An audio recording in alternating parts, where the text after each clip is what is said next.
7 must-have tools for SMMA owners. Today I'll be teaching you how you can systemize your business with these tools. Let's jump into it. LastPass.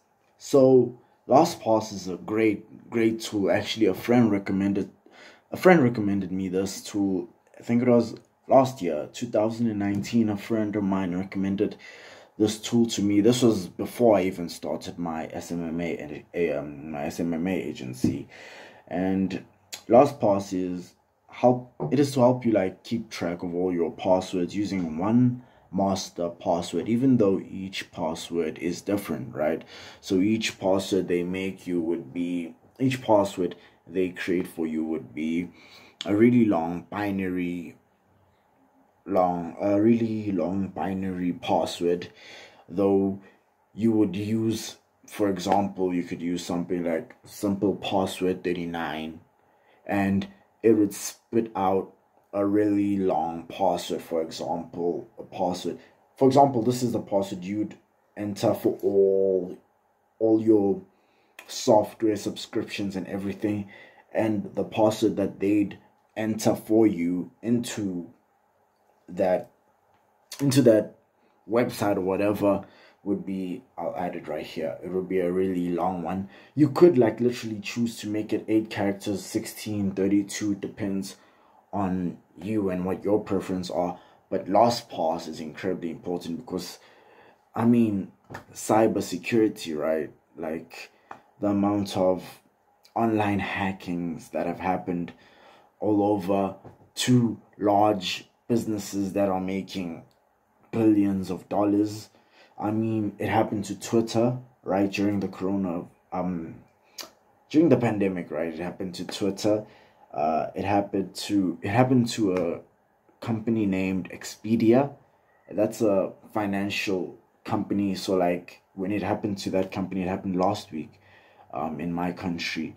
When it happened to that company, 24 million credit card information was sent to fraudsters. Like 24 million credit card details.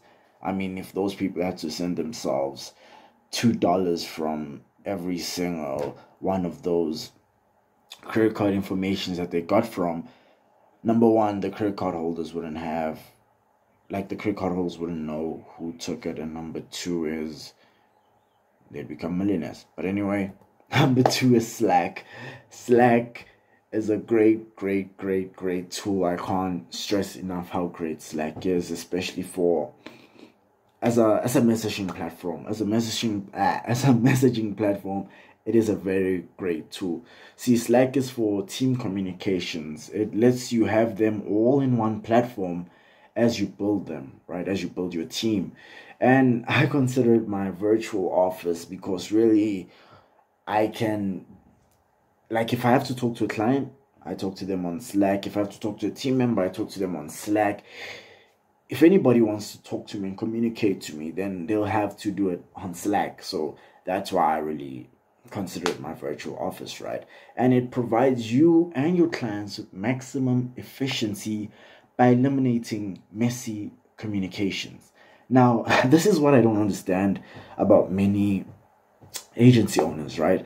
They get calls from their clients, they get emails from their clients, they get WhatsApps from their clients, they get SMSs from their clients, and they end up having to spend sleepless nights because they're too busy communicating with clients instead of having one platform where they talk to their clients. So their SMMA agency ends up becoming a job for them instead of a business, right? Something they can delegate.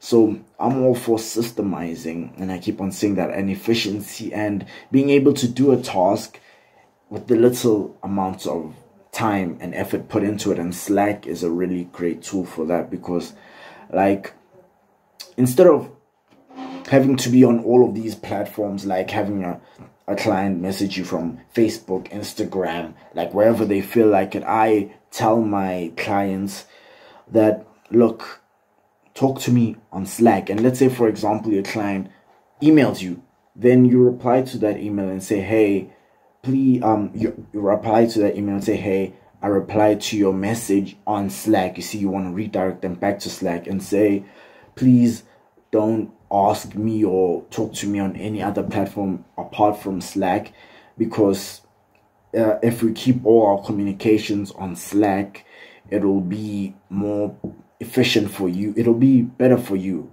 because that way I'll be able to reply, or my team members will be able to reply to your messages in a shorter amount of period than if we were getting your messages from everywhere else. Then if they do the same mistake, and like, let's say they emailed you last time, but now they're WhatsApping you, then you hop onto your WhatsApp and say, hey, I answered your question on Slack. Like, whatever they messaged you on WhatsApp, you answer on Slack, because you always want to redirect them back to Slack and tell them, hey, I answered you on Slack. All our messages and communications are handled on Slack to ensure that you receive a response in a fast enough time than if we were all over the place. Then you tell them, this is the last time I ask you, and any other question that you ask on any other platform apart from Slack, we will ignore, right? Because they can't make the same mistake 3 times. So if they send you a message on any other platform except for Slack for the 3rd time, and you've been telling them 2 times, you just ignore that 3rd message. And if they don't ask you that question on Slack, then you don't answer that question, because you've told them that you only want to handle your communications with them on Slack, right? To make it more efficient, right? Another thing would be, I just really want to add this to this topic right here while I was talking about clients, is that basically you can get your client to do anything, and I literally mean anything, for you, as long as you're able to frame it in a way to suggest to them that it is to their benefit, and for you to do that, you're actually losing something out of it, right? They want to feel like they're gaining and you're losing. So another thing, like, if you wanted to, you could even say, hey, please only message me on Slack between 8 and 9 p.m.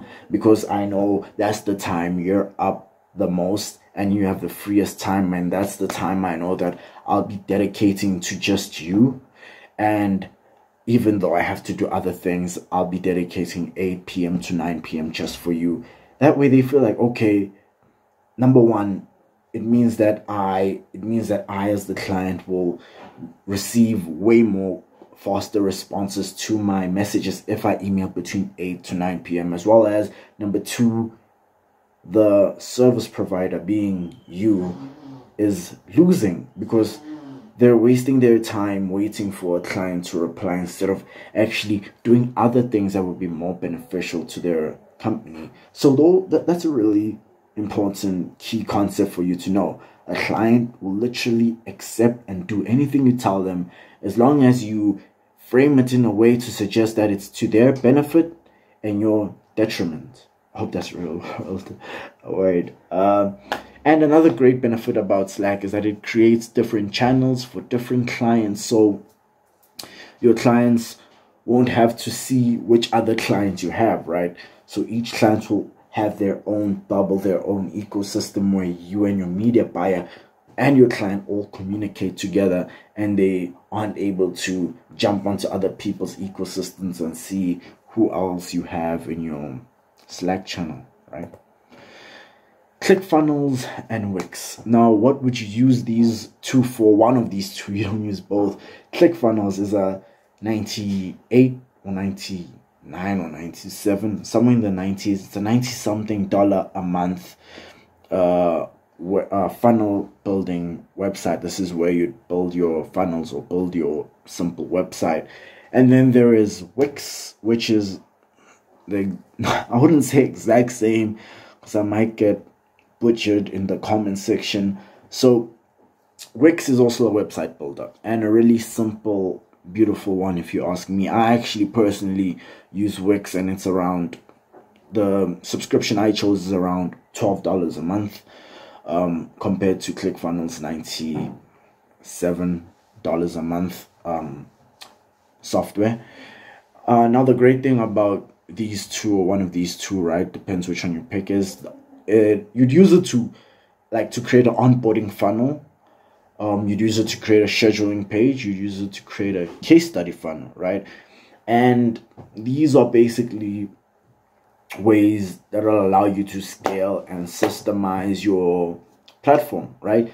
Because instead of just you having to onboard a client one at a time personally via Zoom or via Slack, you just send them a link and they onboard themselves, right? Which means you could onboard 20 clients.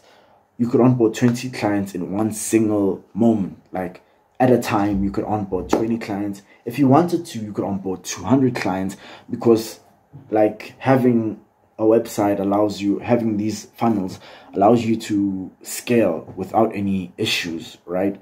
And without your systems being stressed. Scheduling page, same thing for a scheduling page. Scheduling page, a great thing about scheduling page is basically the fact that your meetings are none of your meetings will fall through the cracks, right? Because the software you use will follow up and remind your client that, hey, you have a meeting coming up. Get ready, get prepared for that meeting. Things like that, right? Case study funnel, that is pretty self-explanatory. That's basically where the client or your potential students, if you plan on having a course, hey, I do not ever plan on having a course, basically because that is just too draining for me. That's why I have a YouTube channel, right? So my course is my YouTube channel. And if you're unsubscribed, subscribe to the channel. Talk about SMMA things, entrepreneur things.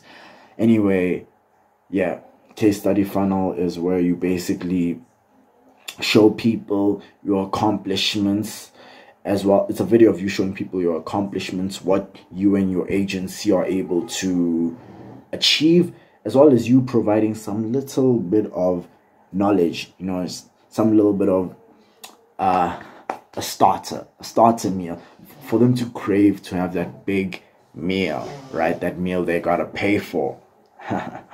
And another thing to have a website for is, well, these two specific websites, they make it really, really easy to integrate with your Facebook ads pixel, which allows you to easily manage and track your ads and pixels, track your potential clients or whoever you want to track with your pixels, right? And it makes it easier to scale. I already stated that. And DocuSign or HelloSign. Now I really like, out of like, if you exclude ClickFunnels and Wix, DocuSign and HelloSign are another software tool that really saves you time. If I'm looking at this, it saves you about 5 to 10 days using DocuSign or HelloSign. These two right here would save you around 5 to 10 days, and it would also save you a client who might potentially end up not being a client because you just had them go through so much work, right? E-signatures, this is what DocuSign and HelloSign are. They are e-signatures, right? E-signatures are faster and requires less time than having to print and sign, then scan and send back to you. See, I'm already tired just saying that sentence.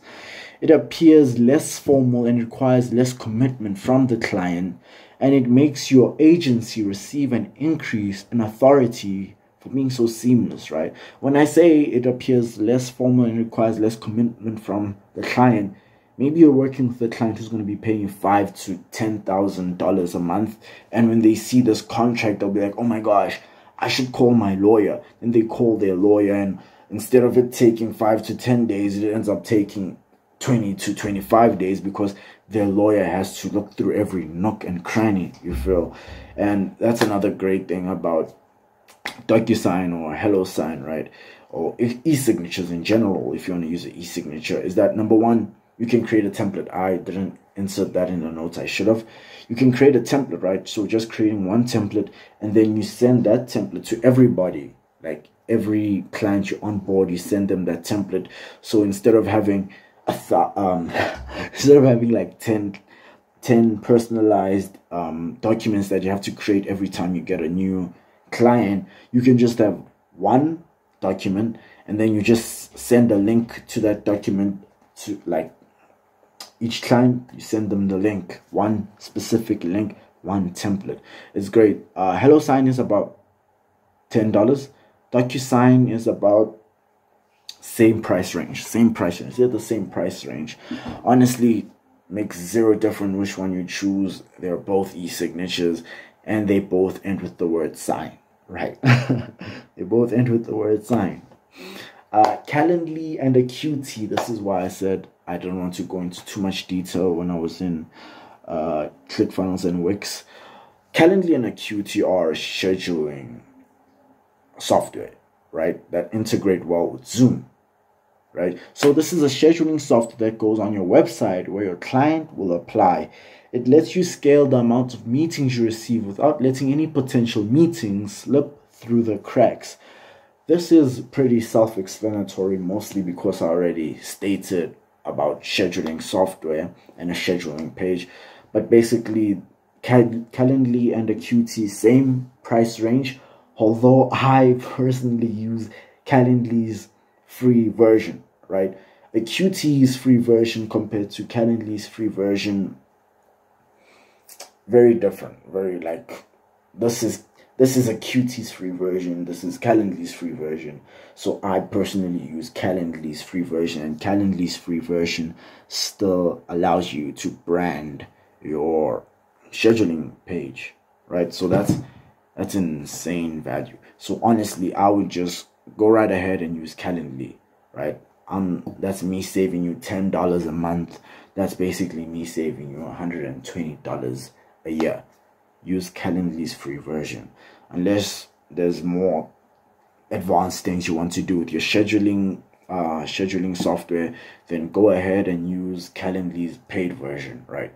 Like, Qt is fine. It just, everybody's using a Qt. A Qt, I'd only suggest that if you're like picking its highest tier pricing, which is about $25 or $50 a month. That's the only time I would personally choose a Qt over Calendly. And if you're not willing to pay that $50 a month, then just stick with Calendly's free version, right? Loom, another great tool. This tool, actually, I found out about this tool through a dude named 𝐬𝐚𝐧𝐭 and Trey Cochran. Those are, like, personally, if I exclude Sam Ovens, those are like the two best SMMA owners who have a personal brand out there, right? Because there are way more better and way more wealthy SMMA owners out there.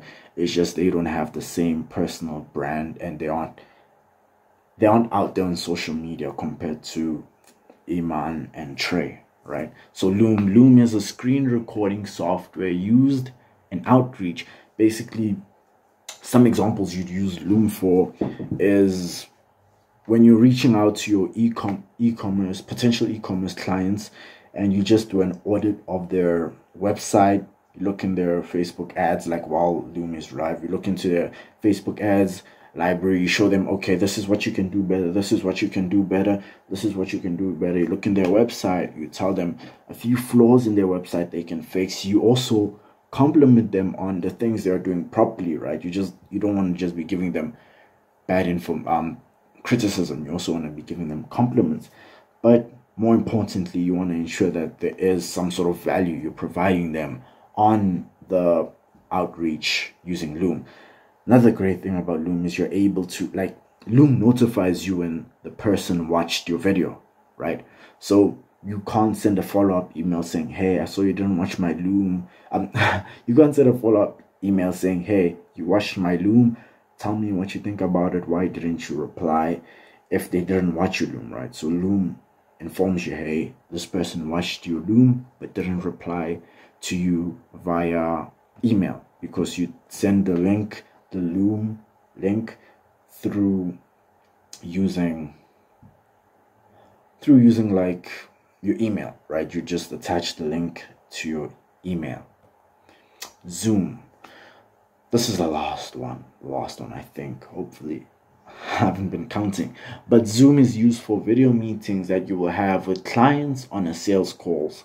And it also allows you to record your meetings for you to review your sales calls. Now, I think everybody knows about Zoom, right? But some people actually don't even use Zoom. I don't even know what they use. I think they just call the person via Skype.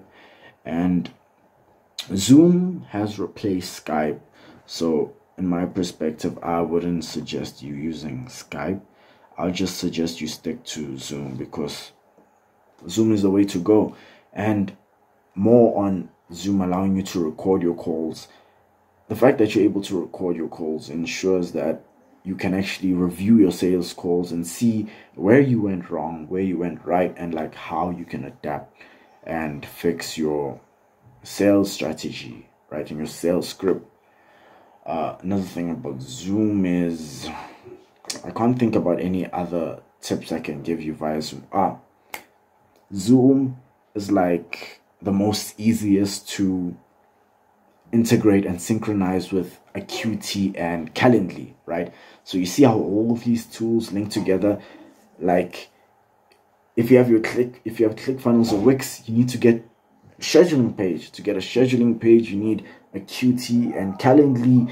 And if you want to use a Qt and Calendly, you need Zoom to allow you to use a Qt and Calendly, right? So all of these tools, they basically just like integrate and link together to just form one massive giant piece, right? And just removing one piece out of there just makes the whole thing just fall down, right? And that is the end of this video. Hope you enjoyed it. If you did, hit the like button. Comment down below telling me, is there any other tool I missed? Is there a cheaper version of a freer version, right? Or a cheaper version of the tools that I've given out? You can throw them in the comment section. I'm interested in learning. Hey, if you find a free version of one of these tools that's way more better, or at least the same, I'll totally jump onto that free version of the tool, right? I'm all for staying lean. Share this to any of your friends. If you think any of your agency owner friends or your media buyers gotta see this video, then just share it to them. Subscribe if you're into SMMA things, social media marketing. I talk a lot about social media marketing agencies here in this channel, mostly about e-commerce centered SMMA things, right? E-commerce centered social media marketing tactics for your agency. Although some of my videos can be used for social media marketing managers, so that's most of my videos can be most of the information I provide on my videos can be taken and used by content creators, SEO, web designers, like such as this video, right? This video wasn't specific to e-commerce businesses, although some of my videos are, but I always try to provide a bit of value or teach the people who aren't into e-commerce businesses how they can like customize it for their own niche's needs, right? So yeah, I'm glad you came. I am BKhunga. Until I see you guys in a minute. 𝐥𝐤𝐤.